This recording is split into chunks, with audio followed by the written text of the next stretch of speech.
Tipo assim, olha galera, vamos cantar raridade pra vocês. Que Deus abençoe a sua vida. Amém?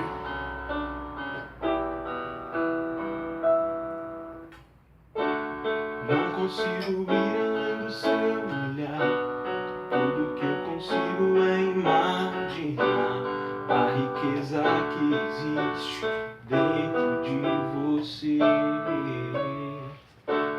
O ouro eu consigo só admirar, mas te olhando eu posso a Deus adorar.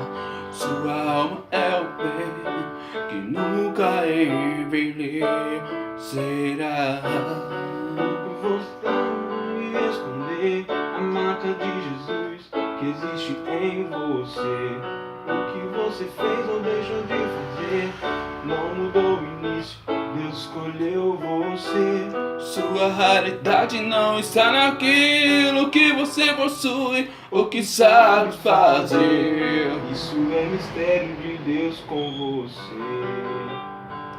Você é um espelho que reflete a imagem do Senhor. Não chore se o mundo ainda não notou. Já é o bastante Deus reconhecer o seu valor. Você é precioso, mais raro que o ouro puro de ouvir. Desistir não vai ter desistir. Ele está aqui pra te levantar. Se o mundo te fizer cair,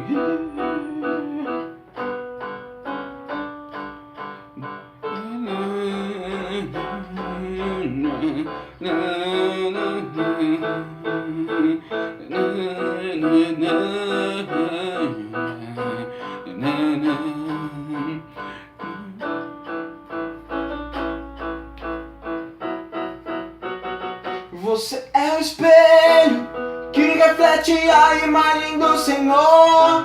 Não chore se o mundo ainda não notou. Já é o bastante Deus reconhecer o seu valor. Você é precioso, mais raro que o ouro puro de ouvir. Se você desistir, Deus não vai desistir. Ele está aqui pra te levantar. Se o mundo te fizer cair, você é o espelho que reflete a imagem do Senhor. Não chore se o mundo ainda não notou. Já é o bastante Deus reconhecer o seu valor. Você é precioso, mais raro que o ouro puro de ouvir.